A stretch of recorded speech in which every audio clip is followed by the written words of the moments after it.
The darkness of space near Neptune lit up with thousands of lights. Ship after ship appeared, dropping out of faster-than-light travel in perfect formation. They came from 12 different worlds, bringing war to humanity's doorstep. The fleet stretched across millions of miles, a wall of metal and weapons that would have made any planet surrender at first sight. Admiral Kyle Barnes stood in the command center of Sentinel-9, Earth's largest orbital defense station. He was 53 years old, with gray hair and calm eyes that had seen 3 decades of military service. Around him, dozens of officers stared at their screens, watching the alien fleet take position at the edge of the solar system. The room should have been filled with panic and fear.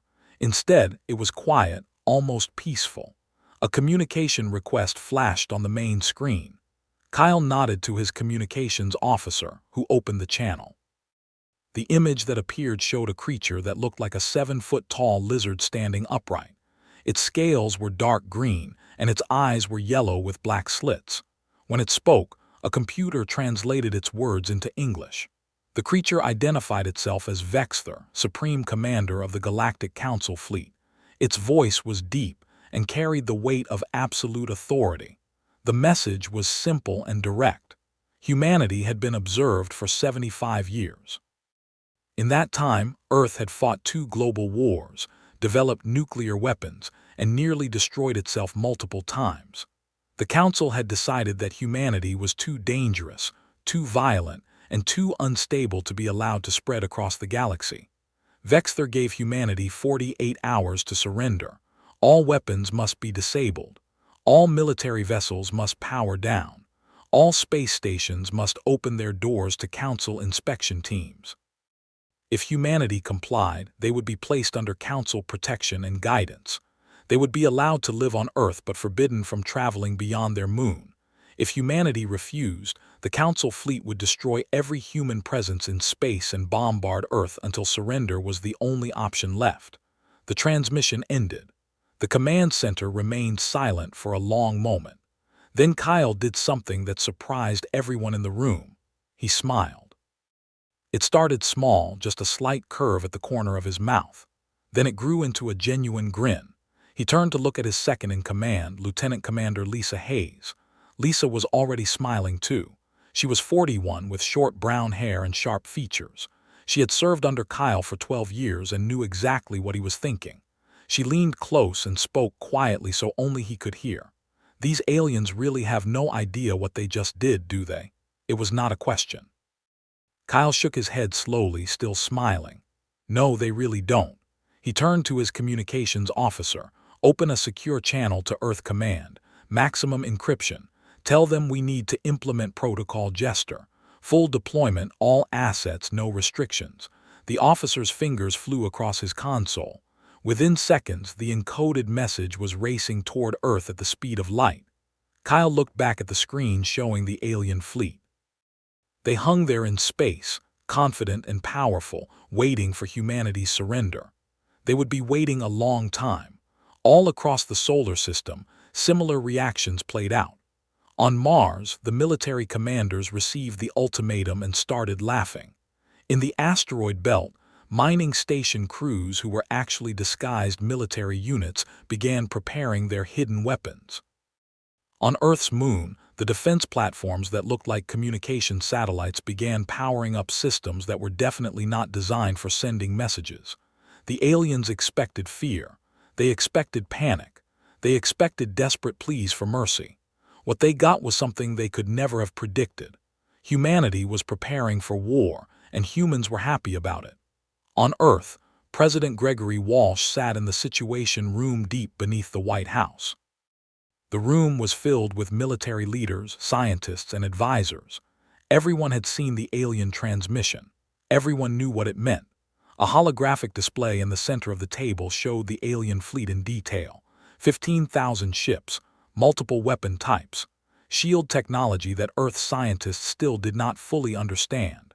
General Patricia Cole stood and walked to the display. She was 60 years old, the highest-ranking officer in the United Earth Defense Force. She had gray hair cut military short and eyes that missed nothing. She expanded the hologram, showing Earth's forces in comparison to the alien fleet. The difference was stark. Earth had maybe 500 true warships. The aliens outnumbered them 30-1. By every normal measure, Earth was completely outmatched. The general touched the display, and new information appeared. Suddenly, the 500 warships became 5,000 vessels. Mining ships, cargo haulers, research stations, civilian transports. All of them were scattered throughout the solar system. All of them were marked with green icons. The president leaned forward, studying the display. His face showed no worry, only concentration. He was 58, with silver hair and the kind of calm demeanor that made people trust him even in the worst situations. "How many of these can actually fight?" he asked. "All of them," General Cole replied. "Every civilian ship built in the last 15 years has hidden modifications, reinforced hulls, concealed weapon mounts, military-grade reactors disguised as civilian power plants. We have been preparing for this since we first detected alien signals. We knew that first contact might not be friendly." Dr. Andrew Mitchell spoke up from his seat. He was the government's chief advisor on alien psychology, a thin man in his 40s with glasses and a mind that never stopped analyzing. "The aliens made a fundamental mistake," he said. "They studied our history and saw our wars. They counted our weapons and measured our technology, but they missed the most important thing about humanity." "Which is?" the president asked. "We weaponize everything," Dr. Mitchell replied. "Show a human a tool, and the first thing they think is how it could be used in a fight. Give us a mining laser, and we figure out how to turn it into a weapon. Give us a cargo ship, and we find ways to hide missiles in the cargo bay. It is not that we are more violent than other species. We are just more creative about violence." He brought up another display, this one showing a timeline of human technological development. "Look at our history. We went from the first airplane to nuclear weapons in 40 years. From the first computer to artificial intelligence in 60 years. We nearly destroyed ourselves a dozen times, but each time we learned and adapted. The aliens evolved slowly over thousands of years. They had time to become peaceful before they became powerful. We did not have that luxury." Commander Nicole Carter, head of special operations, added her own thoughts. She was 45, with blonde hair pulled back in a tight bun, and a reputation for getting impossible missions done. "The aliens think they understand warfare because they have been fighting the same way for centuries. Energy shields stop energy weapons. Thick armor stops physical projectiles. Long-range missiles can be intercepted. But we do not fight like that." She touched the display and pulled up weapon specifications. "Our railguns fire solid slugs at 5% of light speed. Their shields are designed for energy weapons, not kinetic impacts. We have missiles that do not explode until they are already inside their defensive perimeter. We have mines that look like asteroids until a ship gets close. Every tactic they know, we have a counter for. Every weapon they use, we have studied and found weaknesses in." President Walsh listened to all of this, then looked around the room at each person. "The question is simple. Do we surrender or do we fight?" He let the silence hang for a moment, but before anyone could answer, he continued.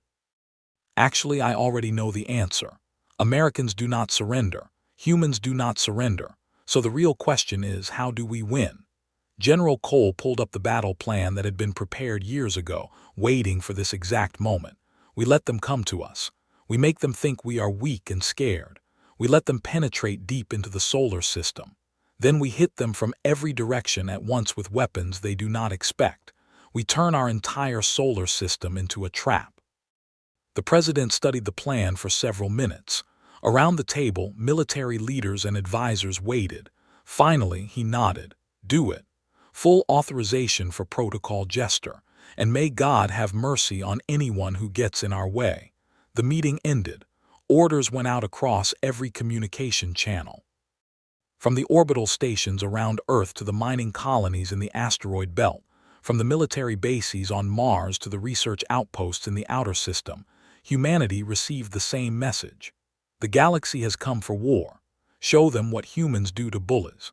Aboard the Council flagship, Vexthor stood in his command chamber, surrounded by holographic displays showing his entire fleet. Other commanders appeared as projections, attending the meeting from their own ships.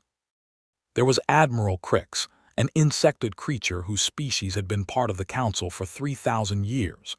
There was Commander Solon, an energy being that existed inside a containment suit. There were representatives from each of the 12 species that made up the Council's military might. "We have given them their warning," Vexthor said. His translated voice carried no emotion. "Now we wait to see if they have the wisdom to surrender." He pulled up data on Earth's military forces, information gathered by spy satellites and long-range sensors over decades of observation. The humans have approximately 500 warships. Their weapons technology is primitive. Their shields are weak. They have no counter to our numerical advantage. Admiral Crix's mandibles clicked together in what might have been agreement. The translation came through as words. "Then why do I feel uneasy? I have reviewed their military history. These humans have a disturbing pattern. They lose every early battle, then adapt and win the war. They are survivors." Commander Solon's energy form pulsed in a way that indicated concern. "I agree. Their technology is behind ours, yes, but their rate of development is extraordinary. They went from primitive aircraft to faster-than-light travel in just over 100 years. My species took 4,000 years to make the same progress. The humans are either very lucky or very clever." "I suspect it is the latter." Vexthor considered this. He had studied Earth's history more thoroughly than any other council member. He had watched recordings of their wars, read their military strategies, analyze their cultural development. What he found both fascinated and worried him. Humans were indeed survivors.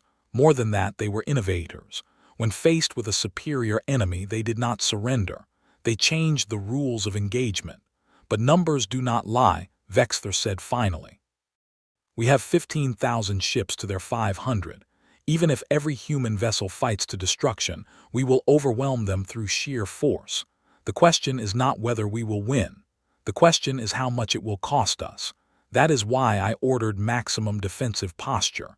We will advance slowly and carefully. We will give them no opportunities to exploit."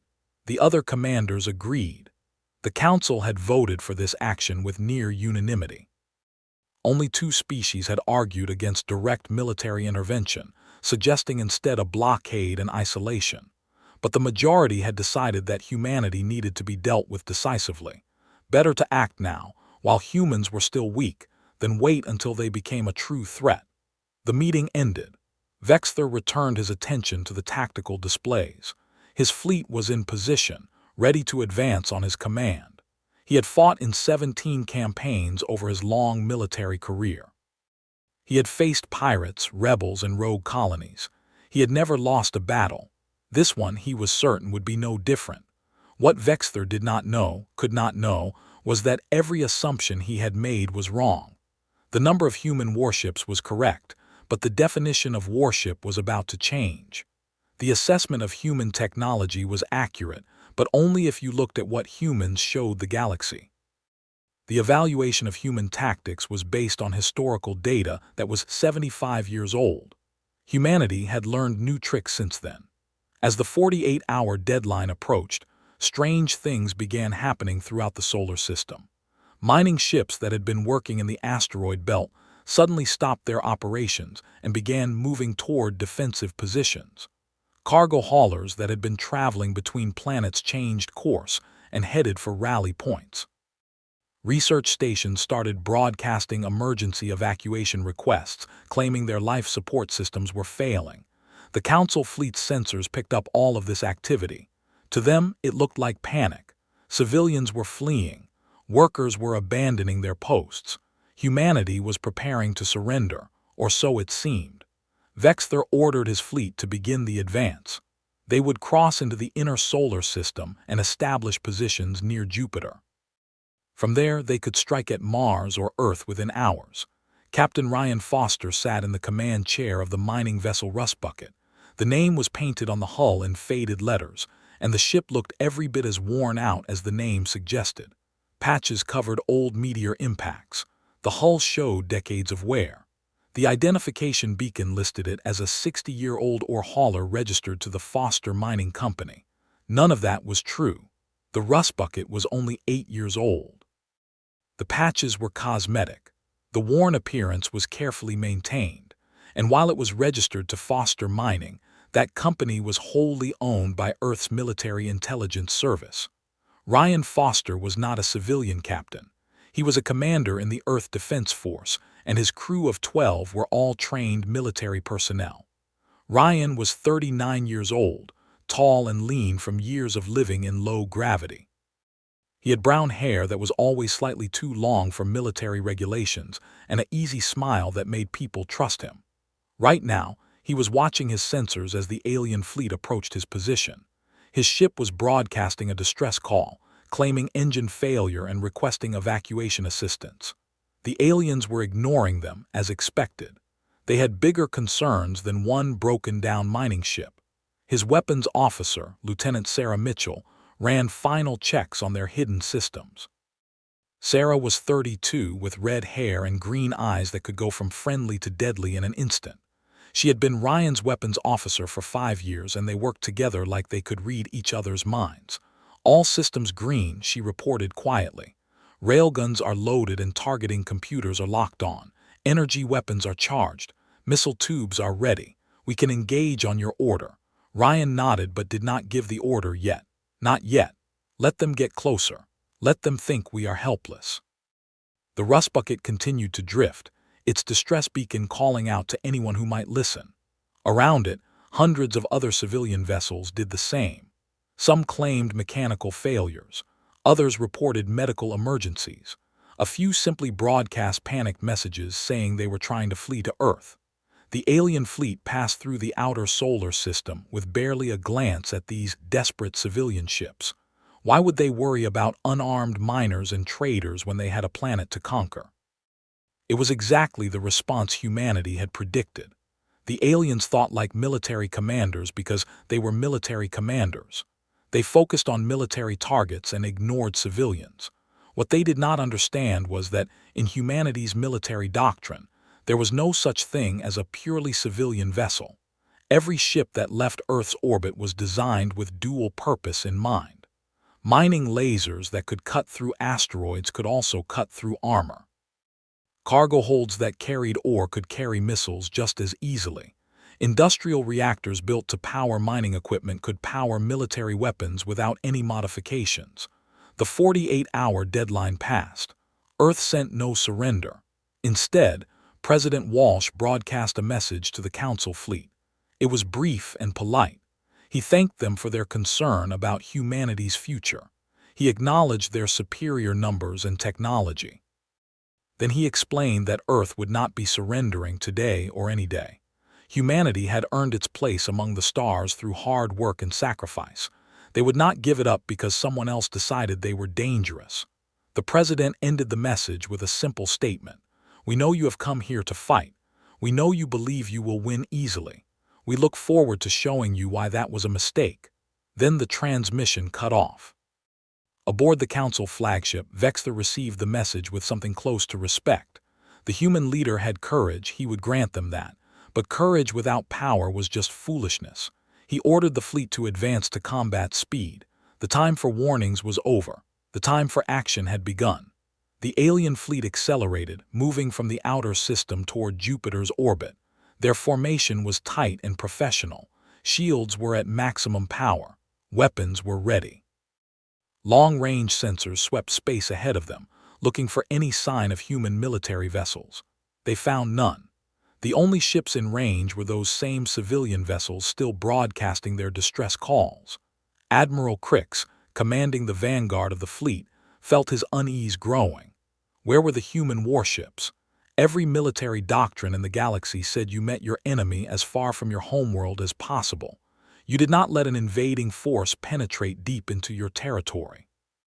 Yet Earth's military was nowhere to be seen. Were they hiding behind Jupiter? Were they waiting near Mars? Or had they already surrendered and only the politicians were too proud to admit it? That was when Captain Ryan Foster received the signal he had been waiting for. It came encrypted through channels that the aliens could not detect. 3 words that changed everything. Ladies and gentlemen, start your engines. Ryan's smile was fierce and joyful. Execute, he ordered. His crew moved with practiced precision. External panels on the rust bucket's hull slid open, revealing weapon mounts that had been hidden underneath. The old-looking reactor suddenly showed its true power output, surging to military-grade levels. Targeting systems that had been running in passive mode switched to active, painting targets across the alien fleet. All across the outer system, hundreds of civilian vessels did the same. Mining ships became gunships. Cargo haulers opened their holds to reveal missile launchers. Research stations that had claimed to be evacuating suddenly bristled with weapons. The trap was sprung, and the aliens had sailed right into the middle of it. The rust bucket's railguns fired first. They were designed to move asteroids, capable of accelerating dense metal slugs to incredible velocities. Against an armored target, they were devastating. The depleted uranium round left the barrel at 5% of light speed, crossed the distance to the nearest alien ship in less than a second, and punched through its shields like they were made of tissue paper. The alien ship's shields had been designed to stop energy weapons and conventional missiles. They worked by creating an electromagnetic field that dispersed energy and detonated incoming projectiles at a safe distance. But a solid slug traveling at relativistic speeds did not care about electromagnetic fields. It had too much kinetic energy to be stopped. It hit the ship's hull and kept going, tearing through armor, systems, and crew before exploding out the other side. That ship went dark, dead in space. And it was just the first. All across the alien fleet, similar scenes played out. Hundreds of civilian vessels opened fire simultaneously. Railguns designed for mining tore through military shields. Energy weapons meant for cutting metal carved through ship hulls. Missiles that had been hidden in cargo bays streaked toward their targets. Admiral Crix's command ship lurched as multiple impacts hit its shields. Alarms blared throughout the vessel. Damage reports flooded in from across the fleet. Ships were dying, and he did not even know what was shooting at them. His sensors showed civilian vessels, but those civilian vessels were armed like warships. How was this possible? He ordered the fleet to scatter and return fire, but it was like trying to fight shadows. The human ships were smaller and more maneuverable than Council vessels. They darted in, fired, and retreated before his ships could target them effectively. And their weapons, those weapons were nothing like the intelligence reports had suggested. These were not primitive energy weapons. These were kinetic kill vehicles, designed to bypass shields entirely. Commander Solin's energy form flickered with distress as reports came in. 87 ships destroyed in the first minute, 215 more damaged. The humans had planned this perfectly. They had hidden their true military strength among civilian vessels, knowing the Council would not consider them threats. It was a tactic so simple that it should not have worked. But it was working. Vexthor watched the battle unfold from his flagship and felt something he had not experienced in decades. Doubt. His fleet was the most powerful military force in known space. Yet these humans were cutting through it like it was made of paper. Not through superior technology, but through tactics and creativity. They fought like nothing he had ever seen before. On the rust bucket, Ryan Foster called out targets while his crew worked with smooth efficiency. Sarah's fingers danced across her console, coordinating fire with dozens of other ships. They had trained for this scenario hundreds of times in simulation. But simulation was nothing compared to the real thing. The adrenaline, the rush, the absolute focus required to stay alive in combat. Ryan found himself grinning despite the danger. Target destroyed, Sarah called out, picking new target, firing railgun 2. Another alien ship went dark as the heavy slug tore through its critical systems. The rust bucket spun on its thrusters, dodging return fire, then accelerated toward a new position. Around them, space filled with the flash of weapons and the debris of destroyed ships. Ryan opened a fleet-wide channel. "Welcome to Earth," he broadcast to the alien fleet. "We hope you enjoy your stay." Then he laughed because sometimes when you were facing impossible odds and somehow winning anyway, laughter was the only appropriate response. His crew laughed with him. Across the fleet, other human vessels picked up the laugh and echoed it. The sound of human joy in the midst of battle was terrifying to the aliens because they could not understand it at all. The Council fleet was in chaos. They had expected an easy conquest. Instead, they had flown into a carefully prepared ambush. Their numerical advantage meant nothing when they could not bring their full force to bear. The human ships attacked in small groups, coordinated perfectly, then vanished before the Council could mass fire on them. It was guerrilla warfare in space, and the Council had no counter for it. Vexthor made a decision. He ordered a fighting retreat back toward Neptune. His fleet needed to regroup, to adapt their tactics, to modify their shields to better handle kinetic weapons. The humans had won the first battle through surprise and innovation, but the war was far from over. The Council still had massive numerical superiority. They would learn from this mistake and return stronger. As the alien fleet pulled back, the human vessels did not pursue. They held their positions, having accomplished their goal. The aliens now knew that Earth would not surrender easily. They knew that human weapons could hurt them. They knew that this war would not be the simple conquest they had expected. Admiral Kyle Barnes, watching from Sentinel-9, allowed himself a small smile. "Phase 1 complete," he said to Lisa Hayes. "Now we see if they are smart enough to realize what just happened." Lisa pulled up casualty reports. 3 human ships destroyed, 18 damaged. Against 143 alien ships destroyed and over 300 damaged. The odds were still heavily against Earth, but they had just proven something important. Humans could fight the Council and win. Now they just had to keep doing it until either the Council gave up or humanity ran out of tricks. The battle had lasted 27 minutes. In that time, humanity had changed the entire nature of the conflict. The Council had come expecting to crush a primitive species. Instead, they found an enemy that fought with cleverness, courage, and a disturbing amount of joy. The first battle was over, but the war had only just begun, and neither side knew yet how it would end. The Council fleet regrouped near Neptune's orbit, licking its wounds. Inside the command chambers of various flagships, anger and confusion mixed with grudging respect. The humans had bloodied them badly in that first engagement. Ships that had seemed helpless turned out to be wolves in sheep's clothing. Vexthor called another council of war, and this time the mood was very different from their first meeting. Admiral Crix's holographic form showed visible agitation. His mandibles clicked rapidly as he spoke. "We underestimated them. That much is clear, but we still have over 14,000 ships remaining. They cannot have more than a few hundred vessels capable of that kind of firepower. We adapt our shields to handle kinetic weapons better. We maintain wider formation so they cannot ambush us again. We proceed with caution, but we proceed." Commander Solin's energy form pulsed with uncertainty. "I am not convinced that adaptation will be enough. The humans did not win through superior weapons. They won through superior tactics. They think differently than we do. They use deception naturally, as if lying were a military strategy. How do we fight an enemy that refuses to follow established rules of warfare?" Vexthor listened to the debate, but his mind was elsewhere. He was reviewing combat footage from the battle, watching how human ships moved and fought. There was something about their tactics that bothered him.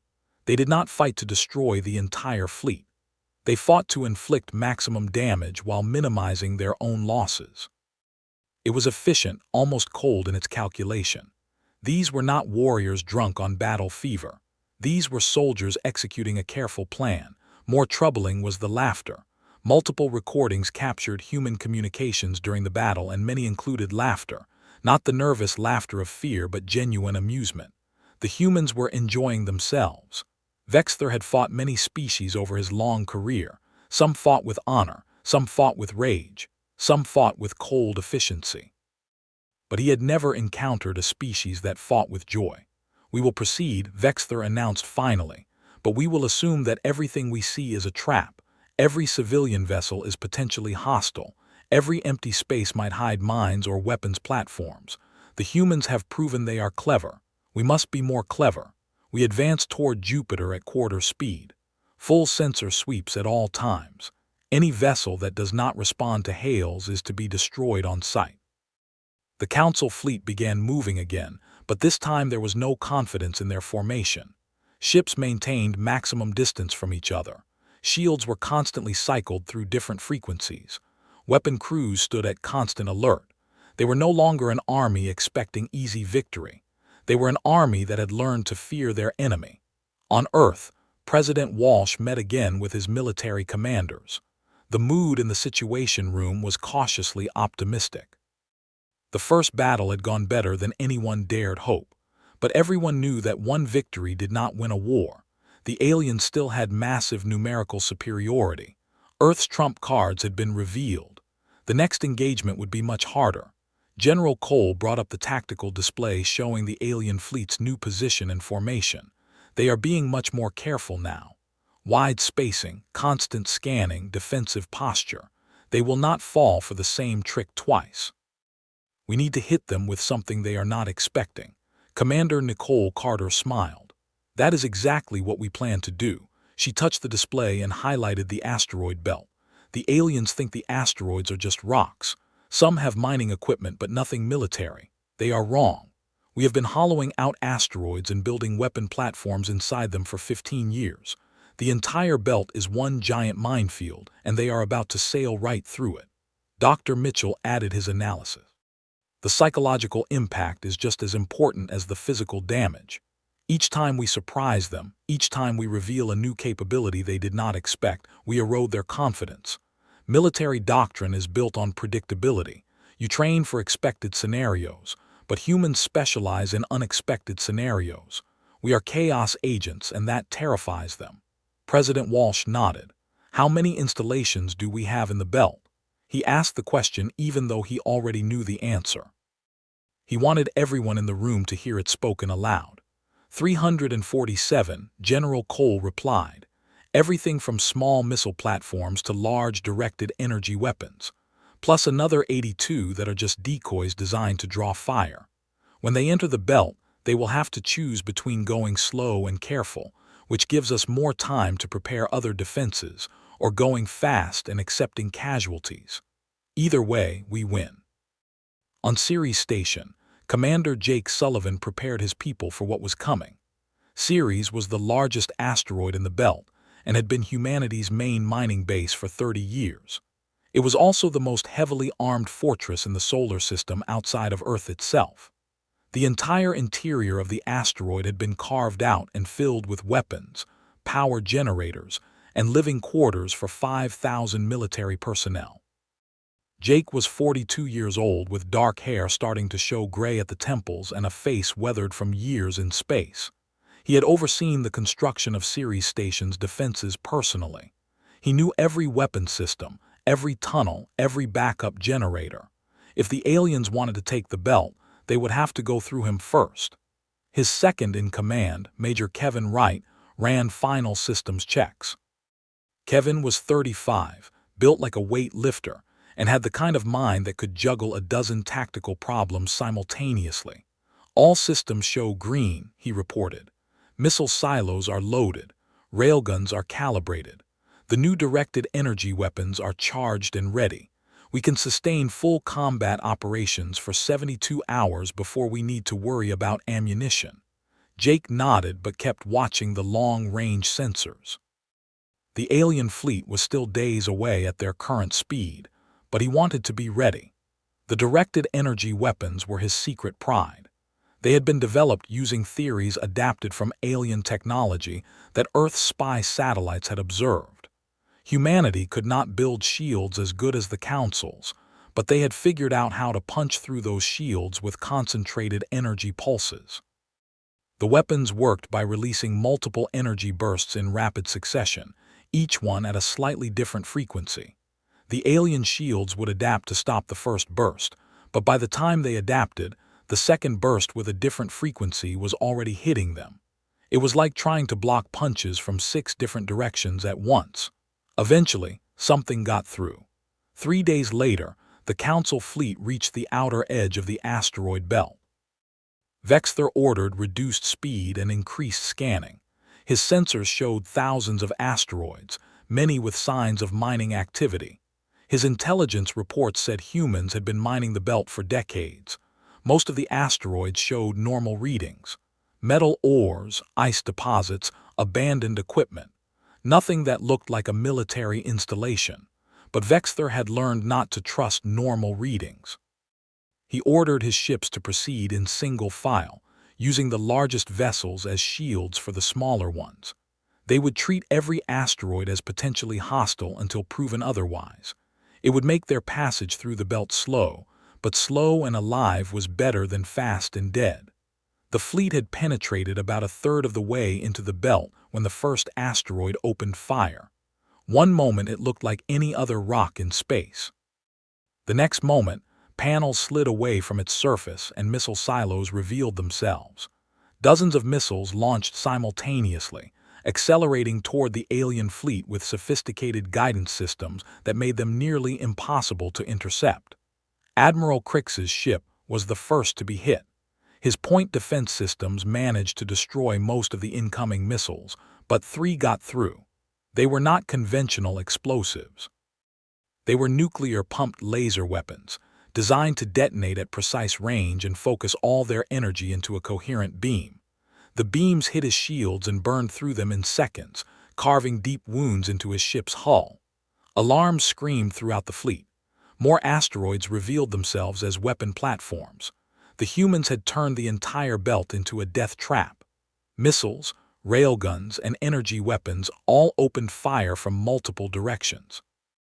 The Council ships found themselves under attack from enemies they could barely see, hidden among millions of rocks. Commander Solon ordered her ships to return fire, targeting any asteroid that showed energy signatures. But for every platform they destroyed, 2 more revealed themselves. And worse, some of the platforms they were shooting at turned out to be decoys. Cheap shells made to look like weapon installations, drawing fire away from the real threats. On Ceres Station, Jake Sullivan watched the battle unfold with grim satisfaction. The aliens were doing exactly what he predicted. They were bunching up, trying to concentrate their defensive fire. That made them better targets. He gave the order he had been waiting to give for years. All stations open fire, full salvos. Let them see what real firepower looks like. Ceres Station lit up like a small sun. Missile silos hidden across the asteroid's surface launched their payloads. Railguns buried deep in the rock fired round after round of depleted uranium slugs. And the directed energy weapons, the crown jewels of Earth's defensive technology, began their deadly work. The energy weapons fired in bursts, 6 pulses per second, each at a different frequency. The effect on the alien shields was devastating. The shields would block the first pulse, adapt to that frequency, then get hit by 5 more pulses at different frequencies. It was like trying to defend against a boxer who could throw punches at 6 different speeds simultaneously. The shields failed, and the ships behind them died. Vexthor watched in horror as his fleet took catastrophic damage. Ships exploded or went dark. Others spun out of control, their navigation systems destroyed. In less than 10 minutes, he had lost another 400 vessels. The humans had turned the asteroid belt into the most effective defensive position he had ever seen. Every rock could be hiding weapons. Every piece of debris could be a disguised mine. He made a decision that went against every military instinct he had. Retreat. Fall back to the outer belt. We need to reassess. His fleet commanders argued, saying that retreat would show weakness, but Vexthor overruled them. Showing weakness was better than being destroyed. The fleet turned and began fighting its way back the way it had come, still under constant fire from hidden platforms. By the time the Council fleet cleared the asteroid belt, they had lost a total of 600 more ships, over 2,000 vessels destroyed in 2 engagements. The fleet that had arrived with such confidence was now bloodied and demoralized. Worse, they still had not seen Earth's actual military fleet. Everything they had fought so far was defensive installations and converted civilian vessels.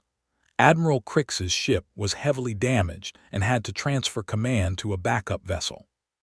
As he moved through the corridors, seeing wounded crew and damaged systems, he wondered if the Council had made a terrible mistake. They had assumed humanity would be easy prey. Instead, they had kicked a hornet's nest and discovered the hornets had nuclear weapons. The Council fleet set up a defensive position beyond the belt and began urgent repairs. Vexthor called yet another meeting, but this time he included representatives from the Council itself, politicians and leaders from the 12-member species. The transmission would take time to reach Council space, but he needed to make his report. The situation had changed dramatically. "The humans are not what we expected," Vexthor began. "We came here believing we were dealing with a primitive species that had gotten lucky with faster-than-light travel. That assessment was wrong. The humans are tactically sophisticated, technologically creative, and absolutely unwilling to surrender. They have turned their entire solar system into a fortress. Every asteroid, every moon, every piece of space infrastructure is potentially a weapon." He brought up damage reports and casualty figures. Over 2,000 ships lost, nearly 7,000 personnel dead, damage to another 1,500 vessels requiring major repairs. And we have not even reached Mars yet, much less Earth. If we continue this campaign, we may win through sheer numbers, but the cost will be catastrophic. Tens of thousands of ships, hundreds of thousands of lives. Is that an acceptable price? Commander Solon supported his assessment. "I have analyzed human tactics extensively. They are not fighting to win battles. They are fighting to make victory too expensive for us to afford. It is a strategy of attrition, and it is working. Every engagement costs us far more than it costs them. If we push forward to Earth, we may destroy their homeworld, but we will cripple our own fleet in the process." One of the Council representatives, a being whose species specialized in economics, pointed out the larger problem. "We came here to eliminate a potential threat. Instead, we are creating an actual enemy. If we destroy Earth, we will have to permanently station fleets here to prevent survivors from rebuilding. If we withdraw, we will look weak to every other species watching this conflict. But if we negotiate, we might find a third option." Vexthor had been thinking the same thing. The humans had proven they could not be easily conquered. But had they proven they wanted to be conquerors themselves? All the intelligence reports showed humans fighting defensive wars throughout their history. They were aggressive when threatened, but they also formed alliances and trade partnerships. Maybe there was a way to turn humanity from a potential threat into an actual asset. He made his recommendation. "I propose we open negotiations with Earth, not from a position of demanding surrender, but from a position of mutual respect. We acknowledge they have the right to defend themselves. They acknowledge our concerns about their expansion. We find common ground. The alternative is a war that benefits no one." The Council debated for hours. Some species wanted to continue the war, believing that backing down would damage Council authority. Others agreed with Vexthor that negotiation was the only sensible option. Finally, they reached a compromise. They would send a message to Earth proposing talks, but the fleet would hold position. If humans refused to negotiate, the war would continue. On Earth, President Walsh received the Council's message with cautious optimism. His military advisors were divided. Some wanted to press the advantage while the aliens were reeling. Others warned that pushing too hard might force the Council into a corner where they had no choice but to fight to the death. Walsh listened to all the arguments, then made his decision. "We will negotiate," he announced. "But we negotiate as equals, not as supplicants. We have proven we can defend ourselves. Now we prove we can be reasonable." He looked around the room at the generals and admirals. "But keep our defenses active. Trust is earned, not given. If these talks are a trick, we need to be ready." The meeting was set for neutral ground, a small station in the outer asteroid belt that had somehow survived the fighting. Both sides agreed to minimal security details. No weapons, no tricks, just talking. It was a gamble for both parties. The Council risked looking weak. Earth risked giving the aliens time to adapt and prepare. President Walsh led the human delegation personally. With him came Admiral Kyle Barnes, General Patricia Cole, and Dr. Andrew Mitchell. They represented military strength, defensive capability, and understanding of alien psychology. It was a balanced team designed to show that humanity could fight but preferred to talk. The Council sent Vexthor, Admiral Crix, Commander Solon, and a diplomat named Thane who specialized in conflict resolution. Thane was from a species that looked almost human, which was probably intentional. The Council wanted to appear less alien, less threatening. It was a small gesture, but Walsh appreciated it. The station they met at was small and cramped. The main conference room had been designed for maybe 20 people, and now it held representatives from two civilizations that had been killing each other days before. The tension was thick enough to cut with a knife. Everyone sat down at the table, humans on one side, aliens on the other, and for a long moment nobody spoke. Finally, Vexter broke the silence. His translated voice was careful, diplomatic.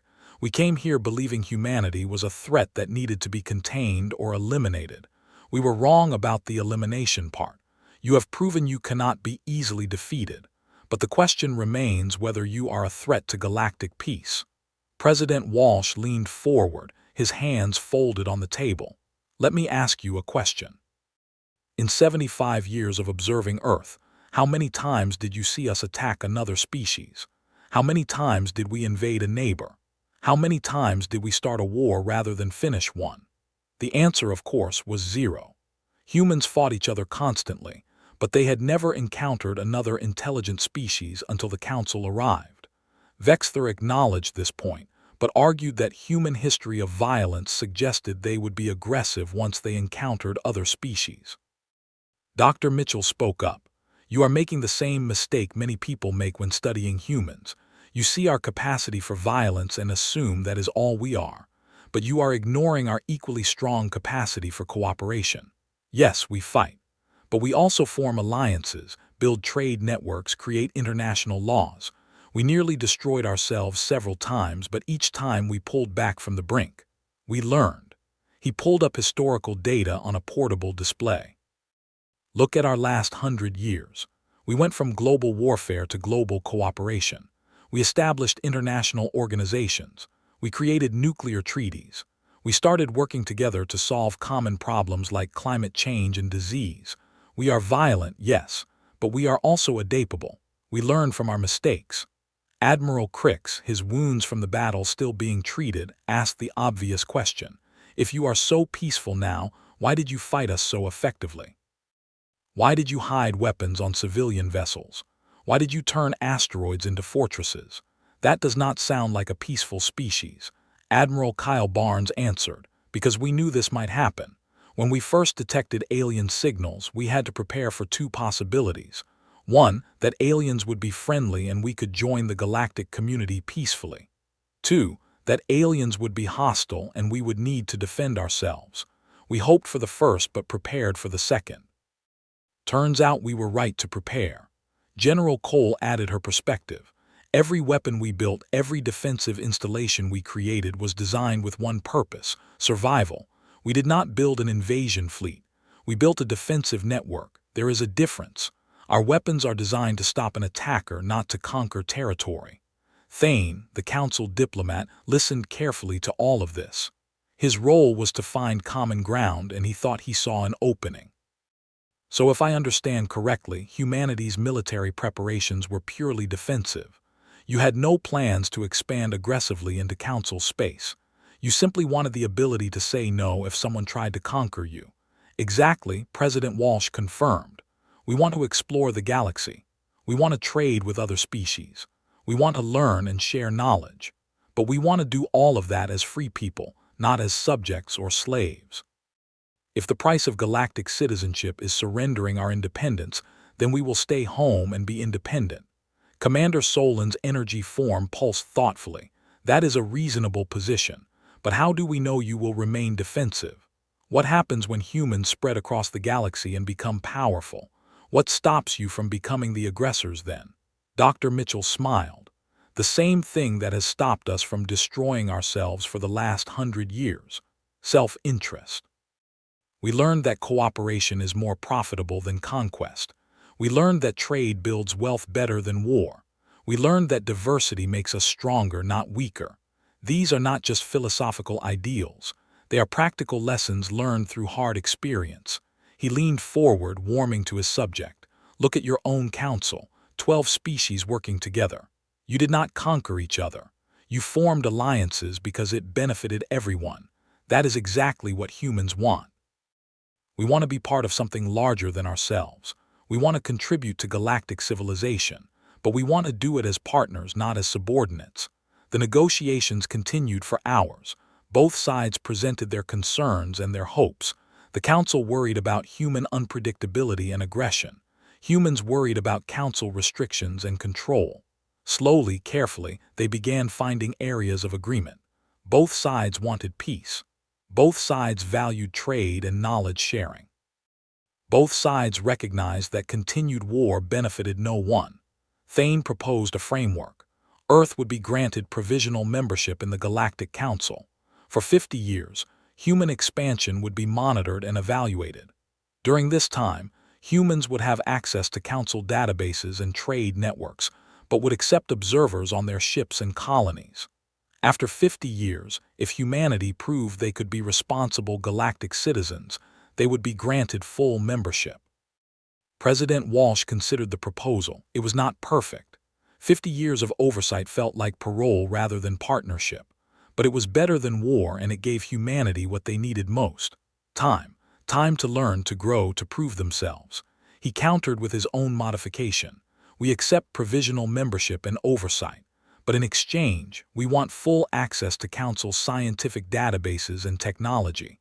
Not weapons technology, we will develop that ourselves. But medical knowledge, agricultural techniques, energy systems, the things that will help us improve life for our people. If we are going to be part of the Council, even provisionally, we should have access to the benefits of membership. Vexthor saw the logic in this. If they gave humans access to beneficial technology, it would demonstrate good faith. It would show that the Council valued cooperation over domination.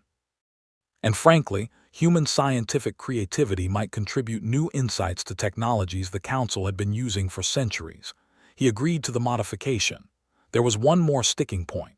The Council wanted humanity to share their military innovations, particularly the kinetic weapons and frequency-shifting energy weapons that had proven so effective. Some Council members saw this as disarmament. Others saw it as technology sharing. The debate was heated. Admiral Kyle Barnes finally broke the deadlock with a simple observation. You want our weapons technology to defend against future threats. We want your scientific knowledge to improve our civilization. That sounds like trade to me. We share what we know about military innovation. You share what you know about peaceful technology. Everyone benefits. It was an elegant solution. Both sides would gain valuable knowledge. Neither side would be completely vulnerable to the other. The Council would improve their defensive capabilities. Humans would accelerate their development in non-military fields.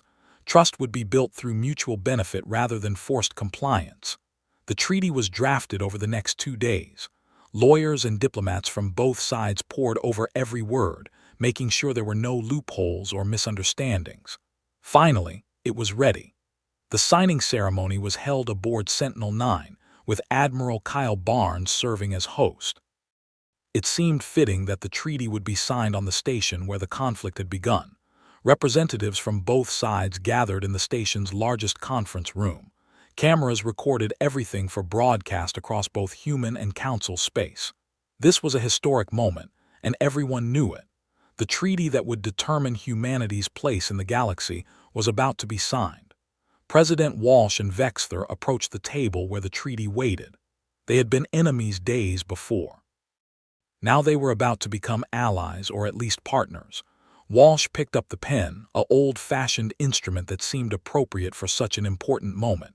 He signed his name with a steady hand. Vexthor used a device that recorded his biological signature, the equivalent of a signature for his species. The treaty was sealed. The war was over.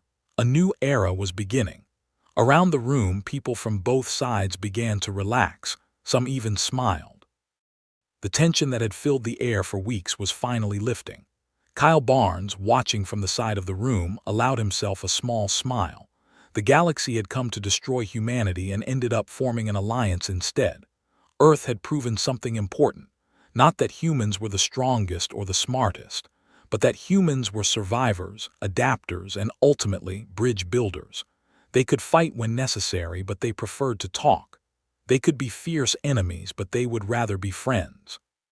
5 years passed. The treaty held. Humans spread slowly and carefully into the galaxy, always mindful of Council observers watching their every move. They established colonies on 3 new worlds, always choosing uninhabited planets to avoid conflict. They opened trade routes with several council species. They contributed to scientific research, bringing fresh perspectives to problems that had puzzled alien scientists for centuries. Captain Ryan Foster, promoted to admiral after the war, now commanded a joint Human Council patrol fleet. His crew was mixed, humans working alongside former enemies. It had been awkward at first, but time and shared experiences had built real friendships. His weapons officer was still Sarah Mitchell, but she now worked with an insectoid gunnery specialist from Admiral Crix's species. They had become an effective team. On Earth, Dr. Andrew Mitchell ran the Interspecies Academy, training diplomats and scholars in the complex art of galactic relations. His students came from across known space, learning about human culture and psychology. The Academy had become one of the most prestigious institutions in Council space, known for producing diplomats who could bridge cultural divides. Vexter retired from military service and took a position as Council ambassador to Earth. He split his time between Earth and various Council worlds, building connections and smoothing over cultural misunderstandings. He had become something of a celebrity among humans, respected for his willingness to admit mistakes and change course. In interviews, he often joked that humanity had taught the galaxy an important lesson about never underestimating anyone. The galaxy had changed. Human innovations in weapons technology had been adapted for defensive purposes, making Council space safer from pirates and raiders.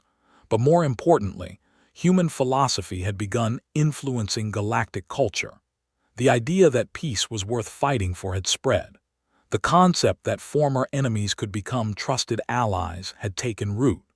The belief that diversity made civilizations stronger was gaining acceptance. President Walsh, now in his second term, gave a speech at the United Nations reflecting on the 5 years since first contact. He talked about how close humanity had come to being destroyed or enslaved. He talked about the courage of those who fought and the wisdom of those who chose to talk instead. He talked about the future and the possibilities that lay ahead. But mostly, he talked about what humanity had proven to the galaxy. Not that humans were superior, not that they were destined to rule, but simply that they were survivors who refused to give up, adapters who turned every challenge into an opportunity, and builders who preferred to create rather than destroy. The galaxy had come for battle. Humans had smiled and laughed and found a better way. As Earth's first colony ships departed for distant stars, escorted by mixed human-alien crews, the message was clear. Humanity had arrived in the galactic community, not as conquerors or victims, but as equals. The journey had been difficult and dangerous, but in the end, both humans and the Council had learned something valuable. That peace built through mutual respect was stronger than any peace imposed by force. Admiral Ryan Foster stood on the observation deck of his ship, looking out at the stars. Next to him stood Commander Kess, one of Admiral Crix's officers who had fought against humans in the early battles. They had become friends over the years, bonded by shared duty and mutual respect. Kess asked Ryan if humans had ever truly feared they might lose. Ryan smiled, the same smile he had worn when the first battle began. Of course we were afraid. Fear is natural, but fear does not mean surrender. We were afraid and determined at the same time. We knew the odds were against us, but we also knew that giving up meant losing everything we valued. So we fought, not because we were certain of victory, but because we were certain that freedom was worth the risk. Kess considered this. His species had evolved differently without the constant warfare that shaped humanity. They had become powerful slowly, peacefully. They did not understand the human combination of fear and courage, desperation and hope. But 5 years of working with humans had taught him to respect what he did not fully understand. Ryan continued, his voice thoughtful. The galaxy arrived for battle. We smiled and laughed. But that does not mean we were not taking it seriously. We smiled because we had hope. We laughed because even in the darkest moments, humans find humor. It is one of our survival mechanisms. We laugh in the face of danger because the alternative is to be paralyzed by fear, and we cannot afford to be paralyzed. He turned to face Kess directly. That is what makes humanity truly dangerous, if you want to use that word, not our weapons or our tactics. but our absolute conviction that any problem can be solved, any enemy can become a friend, and any future can be shaped by those brave enough to try. We do not accept defeat because we do not believe in impossible. We believe in difficult, in challenging, in requiring effort, but not impossible. Kess understood now why the Council had been so worried about humanity, and why those worries had been both justified and misplaced. Humans were dangerous. But they were dangerous in the way that a forest fire could be dangerous. Destructive if opposed, but capable of clearing away old growth and allowing new life to flourish. The galaxy had needed what humans brought: new ideas, new energy, new hope. The two officers stood together in comfortable silence, watching the stars stream past as their ship traveled between worlds. Behind them, human and alien crew members worked side by side, proof that different species could find common ground. The war that almost destroyed humanity had instead become the foundation for a new kind of galactic civilization, one built on respect rather than fear, cooperation rather than domination, hope rather than despair. The galaxy had arrived for battle. Humans had smiled and laughed, and in doing so, they had changed the galaxy forever. Not through conquest or submission, but through the simple act of refusing to give up on the possibility of a better future. That was the real lesson of first contact. That even in the darkest moments, even when facing impossible odds, hope could prevail if people were brave enough to fight for it, and wise enough to know when to stop fighting and start talking. The story of humanity's introduction to the galaxy would be told for generations across countless worlds. It would be studied in military academies as an example of creative tactics. It would be analyzed in diplomatic schools as a case study in conflict resolution. But most importantly, it would be remembered as proof that different civilizations could find common ground, that enemies could become friends, and that the future was never as fixed as it seemed. Earth had survived its trial by fire. Humanity had earned its place among the stars. And the galaxy, for all its initial fear and hostility, was better for having humans in it. That was the ultimate irony. The species the Council had tried to eliminate for being too dangerous had proven to be exactly what the galaxy needed: new blood, new ideas, new hope for a future built on cooperation rather than domination.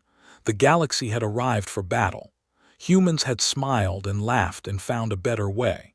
And everyone, human and alien alike, was better for it.